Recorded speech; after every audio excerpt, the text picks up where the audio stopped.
Sunday, 3 p.m, all eyes will be on Wembley Stadium as Chelsea look to spoil the Klopp farewell party. When we take on Liverpool, we're looking to make it third time lucky. I mean, technically, it's the fourth time we beat them in the Carling Cup final, but third time lucky when they've had Jurgen Klopp as their manager, because in the last two, we did fall short. And I know I've just said that all eyes will be on Wembley Stadium, but, Josh, where should all eyes be on Sunday? Well, other than just looking at us, maybe more specifically, we should say on our live stream on Sunday, we will be broadcasting from this channel together for the first time, I think, live. We've never done this before. First time live, I think it is, yeah. We're really looking forward to this. So we're going to be getting all of your comments in, trying to read out, really making sure we're interacting with the chat.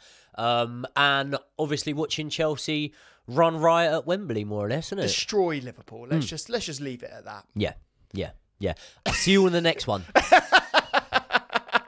Let's get into it, mate. Let's talk about this game. We are going to both be giving our starting 11 picks. We're going to be talking about the guys that did make it in, probably more notably talking about the guys that didn't make it in. We're going to speak about the injuries. We're going to speak about some keys to victory. We're going to speak about Pochettino's record up against Jurgen Klopp, and we're going to cap it off by giving you guys...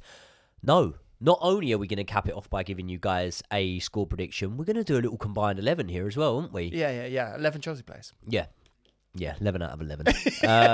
No.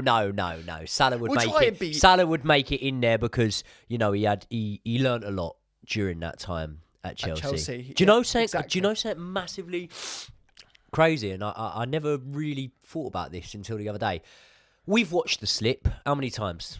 I think I watch it every night before I go to sleep. Yeah. Okay, so we've watched that Slip. Let's say 1,000 times since it happened. Yeah. But quite often we sort of turn away the video when Demba Ba puts it in and starts celebrating, don't we? Have you ever watched the full celebration? No, I haven't actually. Not recently. Who's one of the first players that runs over to Demba Ba to celebrate? Was it Salah? It was Salah. No way. I don't remember that. I can't believe that. I always cut it off after the goal goes in. Yeah. What a finish from Demba that was. Yeah, great finish from Demba. And also, I was rewatching another one of my favourite Chelsea-Liverpool games. Another cup final, 2005. Love it. Jose's first trophy in this competition. Stevie scored an own goal in that game. He did, and he was linked to come to us, wasn't he? It was looking like he was going to come. Oh, God. God, he just makes you that excited, doesn't he? It really does. It really does. He was linked to come, and then what happened? To be honest, I think, wasn't it that season he won the Champions League anyway, so... Was Ballack involved as well? Or was Ballack... Ballack wasn't there pre there. I could tell you, I could literally probably tell you the 3 goal scorers off the top of my head. Kesman came on off the bench and got a tap in that match. Yeah. I mean, this is the easiest one. It was a cup final, so it's got to have been Drogba. Yeah, exactly. Who scored the first for Chelsea in that match? It was an own goal from Steven. It was Steven Gerrard. Yeah, that's what I'm saying. Yeah. And I'll tell you who scored the Liverpool goal. Do you remember this? I do remember it. What a banger that was. What a left foot he had. I just say, John Arnorisa, for anyone who doesn't know. One of my favourite left backs of all time, I have to say, John Arnorisa. I used to call him Mummy's boy, John Arnorisa. Do you know that? No, why? His agent was his mum. I didn't know that. So, yeah. Fucking hell. Yeah. Nothing wrong with a bit of mum love. Not in that way.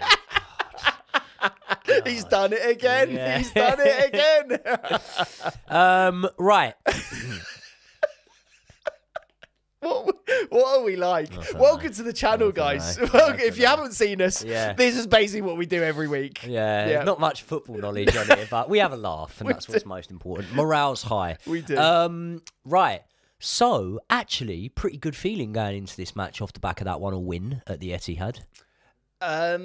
Yeah, until I looked at the stats about how many cup finals we've lost recently. It's quite a few. It's not been good, has it? It's not been good, no. And then you've got to be in them to lose them, though. You do. And then I looked at the stats of how well we've done against Liverpool. Last 16 games, how many wins do you reckon we've got? 1. 2. In the last 16 matches against Liverpool, we've won twice. Yeah, it's not good, is it? But then again, records. Pochettino's got a pretty good record against Jurgen Klopp, hasn't he? Yeah. Tell me about that record, Jerry. Go on. Fucking hell. What is it? Is it 1 win in 14 or something? Something like that. It's not good, is it? Yeah, I did actually jot it down on here somewhere. Well, Not jotted it down, jotted didn't it you? down. No, I jotted it down. No, he wouldn't be able to do anything. He's hampered by injury. He'd be diving, mate. He'd be diving around. Oh, I can't find it now. But I did write it down somewhere. Basically, he's not got a very good record against 14th meeting in the dugout, and Pochettino's won one of them. So yeah, so basically what we're saying, mate, is all the stats are pointing towards a 3-0 win for Chelsea. records are there to be broken, mate. Records are there to be broken. Don't worry about it. I mean, look, we've had mixed performances against Liverpool so far this season. The 1-1 draw, mate, if there was ever such thing as a false dawn, that was it. Because I remember after that thinking, right, we are going to push on now, big time. Yeah. And we're going to do something amazing this season. Then we took a trip to Upton Park and had our pants pulled down, quite frankly. But different things going on in that match when you look back at it. Obviously, we hadn't seen... Listen, we've lost Reece James since that match, but we have had the emergence of Malo Gusto. Yep. Emergence or resurgence? What one is it? It's emergence. I would say emergence. It's emergence. Because he hasn't resurged. What is resurge? When someone's been and then come back? Exactly. Okay, so we've had the emergence of Malo Gusto. We've had... English lesson, by the way. English lessons in this podcast as well. I've so not just banter. I've learned a lot. As of you guys. You're very bullish on your English grammar. Very bullish. Very bullish. Listen, obviously, since that point, thank fuck, we've stopped playing Levi Colwell at left back. Yeah, that's one good thing that's happened. Yeah. We've had a lot of injuries. So have Liverpool. They've had theirs. Wait a second, mate. Liverpool have got injuries. Oh, did you not know? No, I hadn't heard anything. I hadn't heard anything about that. And as well, like, you're supposed to feel extra sorry for them because not only have they got injuries, it's Klopp's last season. Oh, God. But no, also they're all first-team injuries as well. You've got to make sure you say they're all key injuries in the first 11. And not like Chelsea's injury because, it's only, Christopher Nkunku, one of our best signings of all time, that's been injured. Don't worry. Yeah, only the whole season he's been injured. Do you know what I mean? Only just struggling to get minutes now. It's only our captain, Reece James. You know what I mean? It was only Romeo Lavia who we stole from underneath the grips of Liverpool, who we planned on being a pivotal part of our midfield and giving us some height in the middle there. But, it's not. Yeah, it's not fair, is it? It's not fair for us to sort of talk about our injuries because it's Jurgen Klopp's Liverpool. Exactly, mate. You've always got to make sure you give them their moment in the sun. Exactly. And they're going to miss Joel Matip big time. What did Joel Matip cost them? Oh, God, he was a big signing. Yeah. And do you know what? He would easily be in this team over Konate, I have to say. Easily. And obviously, we've only got like Wesley Fofana out. It cost us 70 million, but I mean, he isn't even anywhere near Joel Matip, is he? Should give him the trophy now, really, shouldn't we? Yeah. Sorry, Liverpool fans, but fuck me. We have had a shit season with injuries, and it feels harsh. I've never seen the violin brought out so many times for a team that are fucking top of the league. It's like, do you know what, mate? When you're in the mud, come back to me and talk to me. You won't have to come back. We just go, it's not bad down here, is it? And then we'll talk, yeah? But until that point, I really couldn't give a fuck about all these injuries. I couldn't give a fuck about Klopp going. It is what it is. You know what I mean? Do you reckon they get Xabi Alonso? I don't know if they will now with Bayern. Like, that seems destined for him to go there. Why? Do you know what he's doing? Go on. He's doing the next season with Leverkusen, right? And I've had him on the phone today. Get me tickets for your next Misfits fight. Fuck off, Xabi. I'm busy, mate. You know what I mean? It keeps going on, doesn't he? He don't stop. So I've had him on the phone, and I don't think he's going Bayern, and I don't think he's going Liverpool. I think he's going to hold it out a year. Why? Why would he stay? Hold it out one more year. Hold up. Go and work with probably the best definitely the best young crop of players in Europe, Real Madrid. He's got ties. Could he take that job after the Bayern job?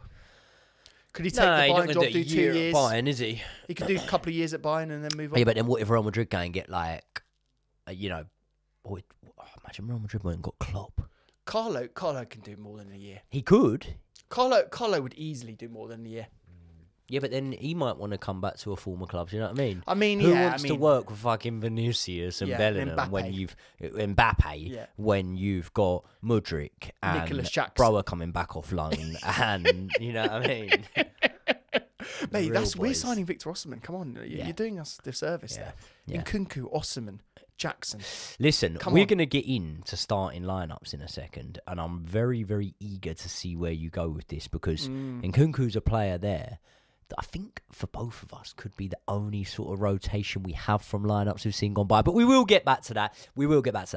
Who does this match actually mean more for? Because we're always going to have our blue tinted glasses on, right? And we're always going to look at things and go, well, obviously it means more for Chelsea. We need a win big time here. We need a win to be able to propel this young crop of players we've got on and have them believe they can go and compete. And it's very interesting, isn't it? We heard Pochettino. Have you heard the Pochettino comments? I don't know when he said this, but he said one of the main things about these matches against the likes of City and against the likes of Liverpool is not the technical thing. It's not so much what happens on the pitch. It's the belief. It's going into the match believing that we can beat them. And we need to go into this game believing we can beat Liverpool. You know what I mean? You're a fine one to talk. One winning 14 against Klopp, but still, So you know, I mean, I'm joking. He's a good lad, Poch. Big watcher of the channel. But I think that as much as we can put the Chelsea spin on it and say how important it would be, and it would be season defining because look, we're not going to finish any higher than what 7th, 8th in the league, something like that. As important as it would be, I think that when you're looking at it, and as much as we're not really here for the sentiment, it means more to Liverpool, doesn't it? So let's go pros and cons on both sides, right? I've got a lot of points about what this means for Chelsea, but what I would say on the Liverpool side is the Jurgen sort of leaving party, the procession that's going to be going on, will only be exacerbated by winning pretty much every trophy they can win, and they can still go very far in quite a lot of trophies, can't they, this season, and still have very good records. I mean, if they end up going, a treble this season, which is entirely conceivable, what a way for a sort of an iconic manager to bow out. And I have to say, like we were talking about it recently on the kickoff, I was surprised about how, and I don't mean this in a sort of derogatory way, but how little he'd actually won, bearing in mind his sort of record at the club. Do you know what I mean? Like you'd think he would have had a couple of, Premier League or 3 or 4 Premier Leagues in that time, especially when it was so close with City. Yeah. And maybe they end up going back, mate, and those City charges end up, they give some of those Premier Leagues to Liverpool. Do you know what I think though? Like, not that he didn't win many world titles, but you could look at Manny Pacquiao and go, God, he didn't win every possible. Floyd Mayweather was around, you know what I mean? And that's how I look at Liverpool now. Like, and I suppose I'm sticking up for Klopp here. Like, I think the numbers are skewed ever so slightly when you realise you were in the Pep and City era. Yeah. And that era was domination, wasn't it? Complete domination. I mean, I'm just ready for City to just go away.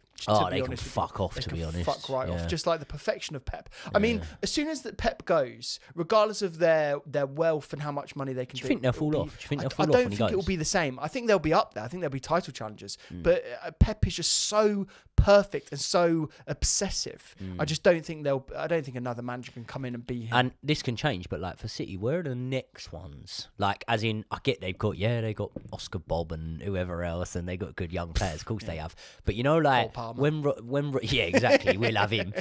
When Rodri and De Bruyne do eventually, end up over the hill, where's the next ones coming in there? They'll go and buy smart signings. They're going to have to. I mean, look, they've got the multi-club network. They'll be signing players into the multi-club network now that will eventually become world beaters. I'm sure that will happen. But yeah, there's not like a direct replacement right now in the sort of the ecosystem of the City. I mean, De Bruyne's what, 32, 33 now. Like he's coming along. Like it's amazing that he's still doing what he's doing. Haaland is an interesting one in that I feel that his destiny will always be towards Spain. Yeah, he'll go there.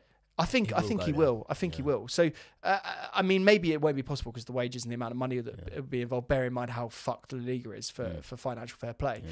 But you could see him going there. So maybe there will be a changing of the guard. Let's hope there is. Anyway, fuck. But we're talking about Liverpool, exactly. Fuck. No, we're talking about Chelsea. We're talking about Liverpool and what it means to Liverpool. Oh yes, yeah. Continue. Yeah. So yeah, I think it means everything for them. I would also say, bearing in mind the injury situation, it would be a really good sort of 2 fingers to everyone in the Premier League. And I know we're bantering them about it, but if they do have all of these injuries and they still pull out and get a victory here, it would mean a lot for the team. That's what worries me, mate, because I remember, what's the kid at right back called? Bradley. I remember when I saw Bradley's name on the team sheet, I'm thinking like, yeah, sweet, they ain't got Trent there, and he ripped us to pieces. Chua didn't have a very good game up against him coming down the flanks either. Got Liverpool's injuries in front of me. These are just the ones that they're not gonna play. Jota, he's a nuisance. Trent, Curtis Jones, Szoboszlai, Joel Matip, Alisson, and then Mo Salah. I think we might see a little Undertaker moment. You know what I mean? I think he was rested. I don't necessarily know that it was a direct injury problem. It would make sense if he was rested. He's just coming back from a hamstring injury. they were always going to win that game against Luton, let's be honest, regardless of what the half-time score was. So that would probably be a smart game to rest him. Yeah. I can see him playing. But, I mean, look, when you Nunes, look at ours, mate, Carney Chukwuemeka, Thiago Silva, Benoit Badiashile, Reece James, Romeo Lavia, Robert Sanchez, I thought he was back ages ago. It doesn't make any difference. He wouldn't get the team. But Kukurea, Fofana, Ugachukwu, out of those names I've just read you out there, who did Chelsea miss the most, do you think? Chukwuemeka, Silva, Badiashile, James, Lavia, Sanchez, Kukurea, Fofana, Ugachukwu. James, Lavia. I think you could argue that a rotational Cucurella would be important for the team, and I would then say Fofana at the back. Who do they miss the most? I think I would have said Reece James. I think you're thinking the same as me. I would have said him, but the resurgence, the emergence, we should say, of Malo Gusto. I just think he's the left back of the future. I think he'll be playing on that other side when Reece plays. Yeah. I agree. I agree. Seen him with you. play really well at left back. You know, I was at the Blackburn game in the cup. Played well at left back. What was your game? I think you were there. Were you at the Preston game in the cup? Yeah. Do you remember Brower's header? That was whipped in from the left-hand side by him, wasn't Gusto's had so many fantastic crosses. He's unreal, and isn't he? so many of them haven't even been slotted in, so you forget about them. Yeah. But he but great. for that fact, I think we both agree that Reece isn't the one missed the most. He's the best player out of the names I've just read. Like, hands up, best player. I love Reece James. Still my favourite Chelsea player. But I don't think because of the backup we've got there, he's missed the most. Do you know where I would go with it? Who do you think I'm going to say? I'm guessing Lavia. Yeah. I think he gives us another dimension in that midfield in terms of, like, they're very different players, but physically Enzo and Caicedo aren't that different. Who drops out? If you're going to play Lavia, who drops out of that three? I would...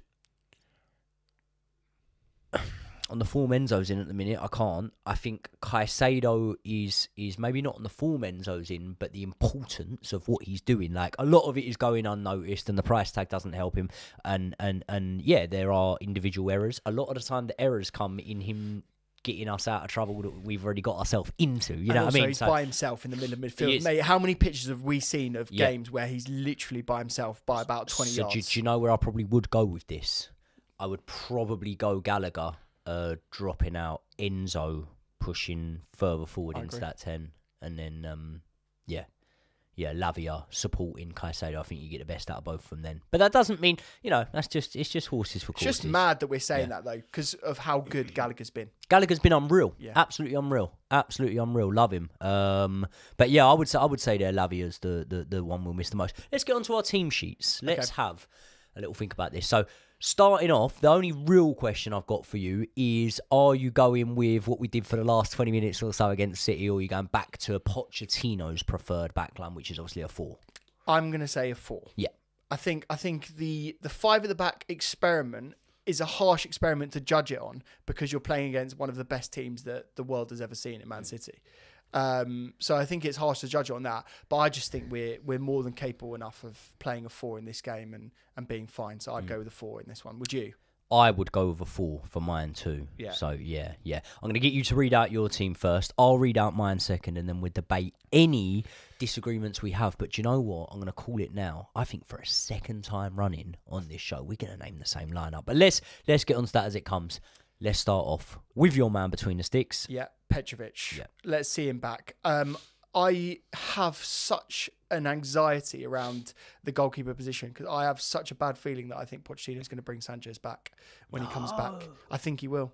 And I'm terrified for that, because I just think it's so harsh. That's fucking criminal, mate. It's so harsh.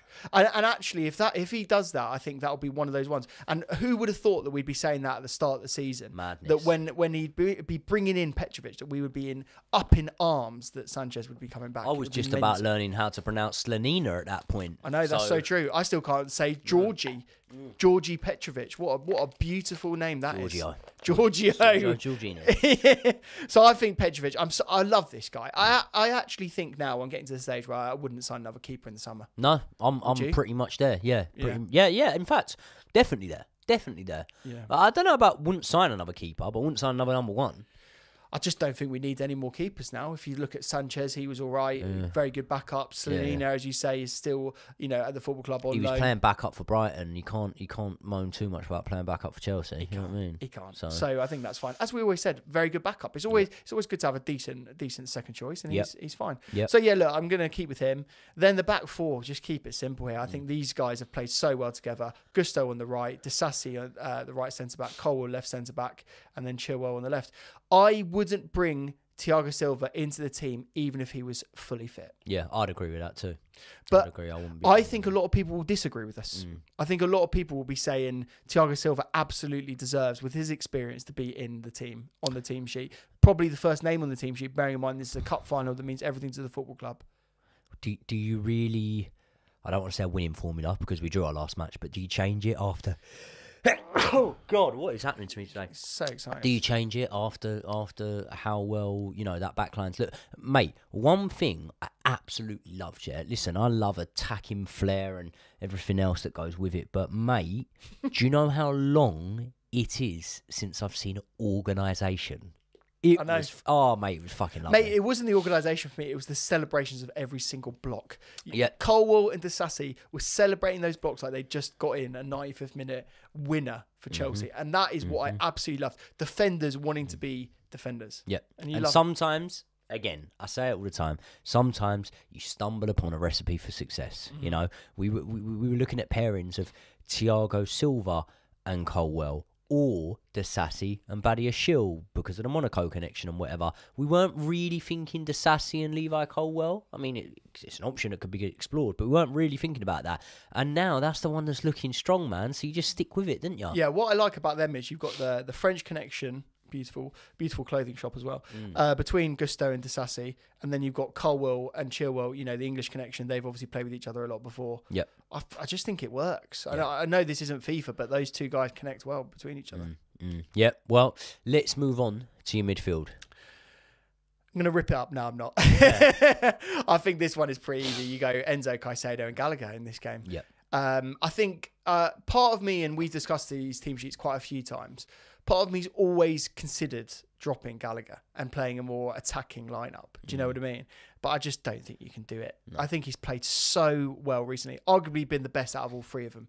So I'd keep him in there for sure. It's weird, isn't it? Because they've all had their little moments this season when one's come to fruition a little bit, one's been in for praise, one's been in for criticism. At times, at the moment, I think the flavour of that midfield is sort of swaying towards Enzo at the moment. I think people are very impressed, myself included, and I'm guessing yourself, at his last couple of performances.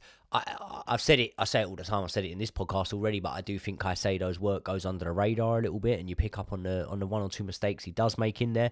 He does have them, but show me a team that are 10th in the table that don't have them, you know what I mean? So there's room to progress. I think he'd get better. But Gallagher's been a very consistent one. I think he's had one little dip this season, going back about 3 games ago, where for maybe 3-4 games, his class that he's shown this season dipped ever so slightly. But apart from that, man, I've been really happy with Gallagher. Yeah, when you're running 13 kilometres in a game, which is usually you're talking about 10 kilometres for most players. And that's players that are up and down. Is that what he does, 13? He's done a game recently where he's run 13. So he's just far and above everyone else in running. And it's not always about running, but what we get from his pressing. Yeah. And let's be honest, this is going to be a battle of the presses. He ended up at West Brompton Cemetery by that point. Literally. This is going to be a battle of the pressing. So I just think he needs him in the team. Really do. I think he's essential against Liverpool, to be fair. Very much so. Let's move on to the front line. I'm licking my lips here because I don't know whether I'm going to have to do all the graphics for another team sheet. So far, we're in agreement everywhere. And for that reason, that we're in agreement everywhere, I want you to start off... Well, just go where you want to go with this. Okay. Well, let's do right wing, because I think we both agree on the right winger. Yeah. Who are you going to say? Right winger, I am going to go with the boy, Cole Palmer. Yeah. Do you know what? That's his best position, and he's probably our best player. So you start him there, don't you? Like he's. Although so I wouldn't confine him to that right wing, I would say that throughout this match, and this is very much where I'm going with my front line, and we'll see it when you get to it. But I do want them to rotate. I do want them to switch. I liked the way that against Man City, sometimes Jackson was through the middle, sometimes Palmer was through the middle, without giving away too much. But let's go for the team sheet anyway. your guy through the middle? So, I am looking at this now from a pure technique and ability perspective. And so what I'm thinking is that if we play Christopher Nkunku through the middle, we are probably going to get the most out of what is going to be a very hard defence to come up against. Yeah. And I think while the game is going to be stretched, there will also be moments in which you have to play through the lines. You have to have someone that can control the ball quite well. And I think with Nkunku's pace and his ability to hold on to the ball, I would rather see him through the middle. So that is who I'm going to put up top. Especially with it, like with his sort of chance conversion that we've seen so far. When he's given a chance, man, he takes it. I mean, coming off the bench hasn't been easy for him. But look, he came off the bench against Liverpool, didn't he? And the odds were stacked against him to be able to wriggle his way out of that little tight space and get the ball in the back of the net, and he done it. So I think Nkunku's a very good option there, depending on who you've got on the other side. Who have you got on your left wing? So obviously one of my favourite players is Raheem Sterling. No, I'm not playing Raheem Sterling in this. I'm going to go for Nicholas Jackson on the left-hand side. One graphic. Well, no, it's like 11, whatever, position by position, but at least I don't have to change the graphics now. We've agreed on a completely the same team. So what's your rationale behind those front three? Because look... Okay, so can I tell you one thing? Go on. My decision I had to make was not between Sterling and Jackson, just because of, how I'd written my team sheet down, sort of thing. My decision I made was between Nkunku and Sterling. That was for me what it was there. Raheem Sterling, I think when Pochettino really wants to go with guys that he trusts, for some reason it is Raheem Sterling. And I say for some reason, that almost sounds derogatory. I don't mean it in that way. Raheem Sterling's been a brilliant player for us this season. He has. But the main thing that I want to see from this Chelsea team is consistency. And when I look at the performances so far, Cole Palmer is consistent with his performances, and even on the off chance that he does put in a little bit below par or his standard performance, he's still consistent with his numbers. Crystal Palace wasn't one of his better games. He got 2 assists. You know what I mean? Nkunku, I don't feel, because of injury, obviously, has been given the minutes that, we would have liked to have seen from him since he's sort of come back in, come back out. Didn't start the game against City the other day. I think if he starts a full 90, then you're going to see consistency out of Nkunku. And actually, despite us having to reassess and redefine what we thought Nicholas Jackson was, now we're getting a clearer picture. We're seeing that profile of player is showing consistency. And they're the ones. And Raheem Sterling, he blows hot and cold. He really does. And I get a lot of stick. Like, a lot of people in the comment section give us stick for this. I was recording with Joel Bayer the other day, and he said to me, "You boys are so harsh on Sterling." And I thought, you let him come play for Arsenal, mate. Let him come play for Arsenal, Watch and then week in, week out. tell me we're harsh on him. Yeah. I've given Sterling the praise, man. I think he's a very important player for us. Would I be sad if Sterling started this game? No, I'm not saying I'd be sad. I know you'll feel a little bit different, and I'm not saying I'd be sad if Sterling started the game. But ultimately, what do I care most about? Do I care most about the bloke in the comment section that thinks I'm being harsh on Raheem Sterling? Do I care most about Raheem Sterling's feelings? Or do I care most about picking a starting 11 that I believe is our strongest possible starting 11? So we can't get stick for not putting Sterling in the 11 if we don't feel that he's our strongest possible one. Because I tell you what, right? I believe that we'll probably get less opportunities at goal in this game against Liverpool, despite the injuries, than we did against Man City. When you look at both matches against Man City, we had more chances in both matches than we have in both matches against Liverpool. For some reason, we're not creating as much against Liverpool. When we get our chances, we need to be clinical. I feel like we need players there that can offer that clinicalness. And I think that barring Nicholas Jackson, who is prone to miss a sitter every now and again, but he's showing me something else at the moment, I think that Nkunku and Palmer are better options there. And it was Nkunku that I chose instead of him. So Yeah. And look, for me, I said it earlier on, but I really do believe this. This Liverpool team, the way that you beat them is by out-pressing them, right? And we've got really lucky because they won't be as strong as what they would have been if their team was 100% fit. So we've got to exacerbate that difference by making sure that we do press high. And I think if you look one by one about those players that are potential options there. So let's talk about the potential options. You've got Nkunku, Sterling, and for me, Madueke is the 3 options that I would consider. Now, I'm not including Mudryk. Injured, is he? I'm not including Mudryk in this. And I know you. What is he injured? I know you'd wait for that. Yeah. He's not injured. No. So what am I thinking? What My is he boy, then? my If star he's boy. not injured, what is he? What's wrong with it? I think if you're looking at intelligent pressers of the ball, I wouldn't say that Mudryk is in there, and that is probably why he's out. Take away of the team, pressures of the ball, just if you're looking at intelligence. Do you know what? There have been Find some one comments. to talk, can I? There have been some comments coming out, some leaks coming out that Pochettino doesn't rate his footballing ability, his mentality. Is that news? I don't know. I mean, it's from Pochettino. pretty obvious, isn't it? If you're looking at it, mate, the fella hasn't got off the bench in a fair few games. He ain't been a starting lineup for what 6-7 games or something It's now. not good, is it? And it's not good. It's just we've said it time in, time out. Needs a loan. He really does. Don't be embarrassed. Don't be embarrassed about the fee. Like, just send him out on loan because it might be good for him, man. And if you're gonna send him on loan, I know we saw the Bayern links, but Dortmund, Leipzig, someone like that. He would tear it up in the Bundesliga. He would be so good. Don't you think? Do you know what's going to happen with Mudryk? Is he's going to go to somewhere else, and I hope it is a loan, if anything, because if he gets sold, he's going to go somewhere and absolutely rip. Do you think there's the Salah De Bruyne risk with Mudryk? 100%. Do you? I think he's on that level. Wow. Yeah, I really do. Wow. I don't think he's going to be. Let me ask you something. Ballon d'Or level. Who's got the bigger...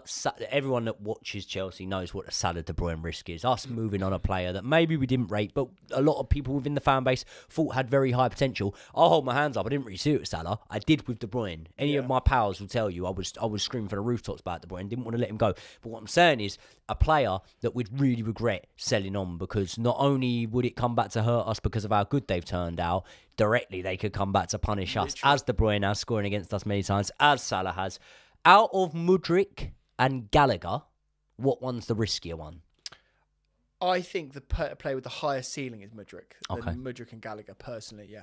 I just think... What's the player more likely to carve out a successful career? I don't think you're going to get Gallagher anywhere near like a European elite player. I don't think Barcelona are desperate to sign Gallagher, but I think they could potentially one day be in for Mudryk.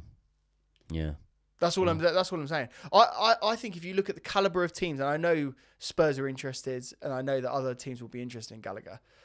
Bayern are interested in Mudryk. Bayern are a level above Spurs. Sorry to say, but it's true. Bayern are interested in Eric Dyer. Look what he's doing at Bayern. Is he doing? No, he's not. He's doing absolutely nothing. No, but they have some bloody good players, Bayern, don't they? And they're going to get a good manager in. Once they've got rid of an obvious average manager in Tuchel. Yeah. What's so funny is you've got so many people that were really Tuchel in, and now we just got sacked out of Bayern, and that's gone very quiet. What, Tuchel in back to the bridge? Yeah, back to the bridge. I just don't waste time wanting for stuff that I know is not going to happen. Do you know what I mean? It's not going to happen, is it? Like, it's just never going to happen. No. Listen, I'm not saying I wouldn't love it to happen. I love Thomas Tuchel, man, but he specifically fell out with this board. The Jose thing could happen because Jose and Todd don't know each other as far as I know. But, Todd weren't having Tuchel. Do you know what? Tuchel weren't having Todd. No, it wasn't. Do you know what? I'm just going to go back quickly to, you mentioned Salah and De Bruyne. The player, and this will show how wrong I was in the time. The player out of Salah, De Bruyne, and another player that I mentioned, Oscar, that I thought would have had the best career, would probably have been Oscar. What, when he moved to China? At the time, Oscar was exceptionally good, and I was gutted when he left. And I thought it was going to be such a waste of his career. And arguably, you say, he has wasted his career because he could have been a European elite player. I'll give you a couple that I thought, wow, we're going to regret this big time. The first one, I don't know why, and I'm being completely honest here. The first one, Van Ginkel. Yeah. Van Ginkel. Yeah, ruined his ACL. Yeah. Ruined his for leg. some reason, I thought, we're going to regret that big time. Did I think we were going to regret this big time? I don't know, but I always talk about this man. I love him. Ruben. Yeah. But I don't know if I thought we'd regret that, but I think, seeing how things are played out. Another injury, though, we mate. could do with a Ruben Loftus-Cheek, 100%.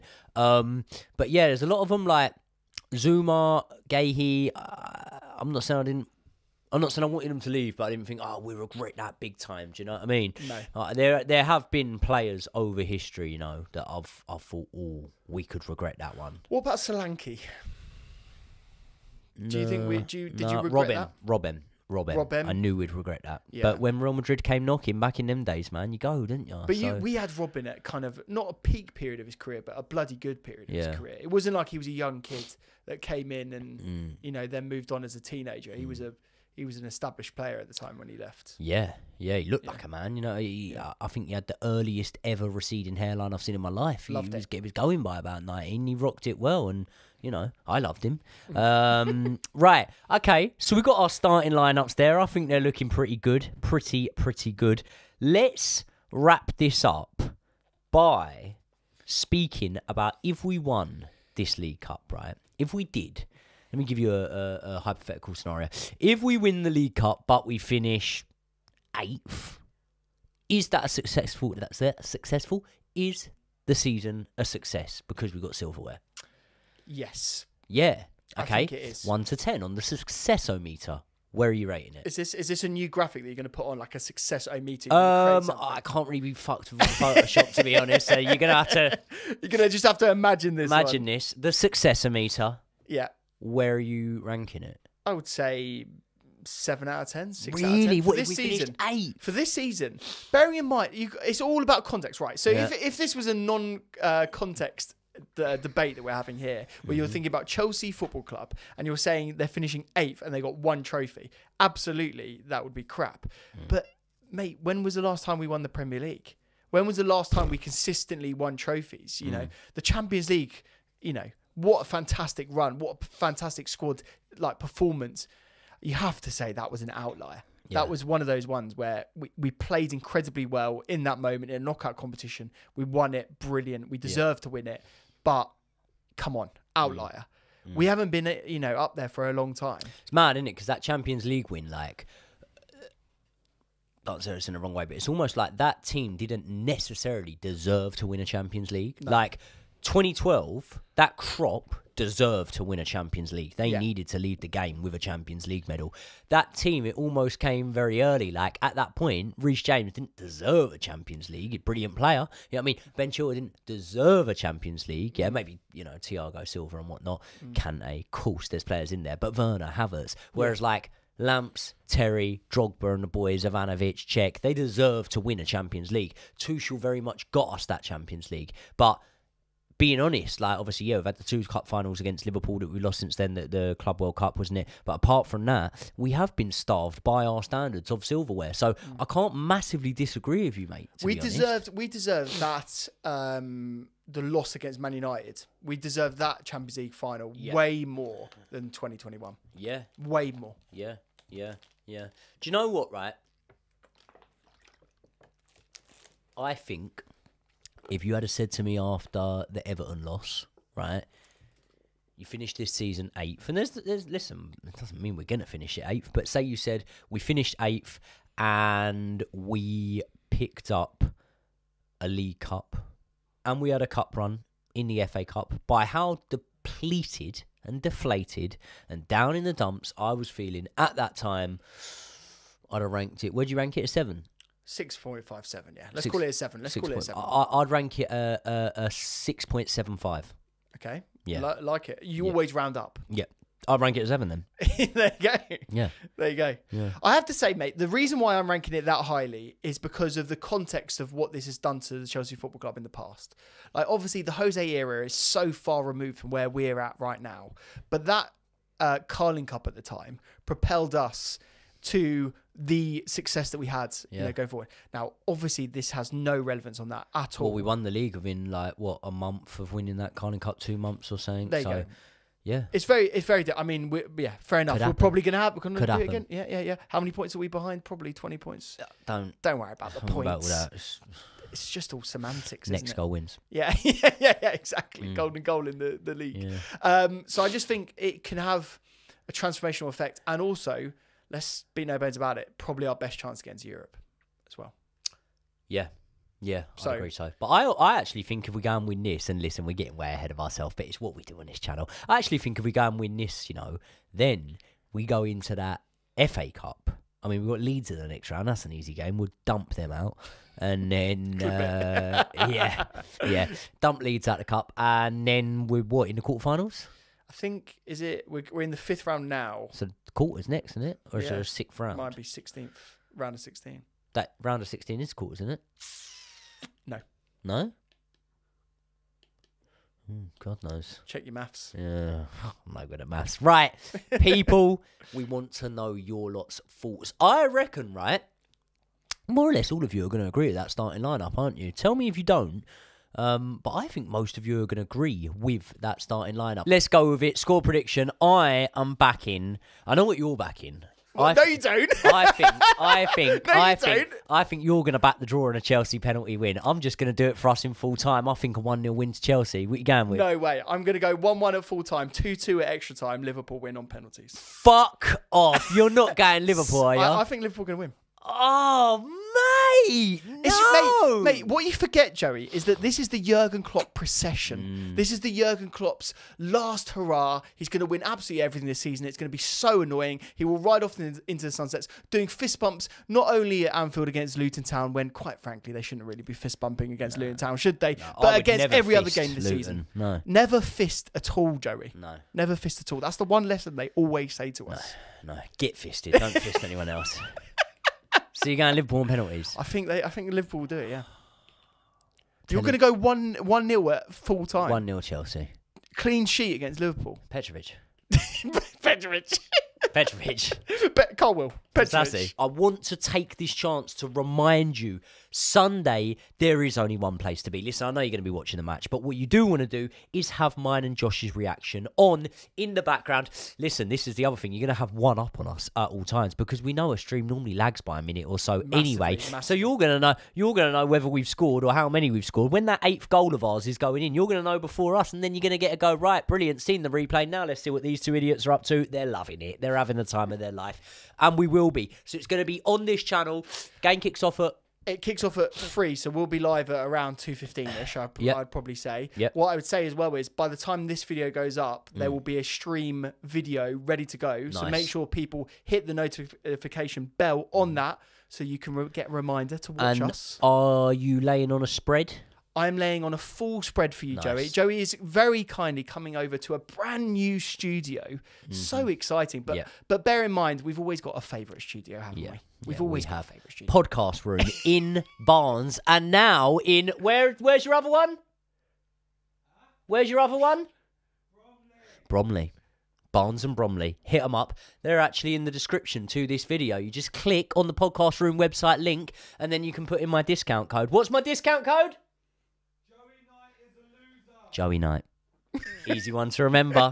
People, let me know your thoughts in the comment section. Obviously, Josh's channel is linked in the comments, so head over there, subscribe to him, drop him a message, tell him you've been watching, and I will see you all on the day of reckoning. This Sunday is coming back to Stamford Bridge.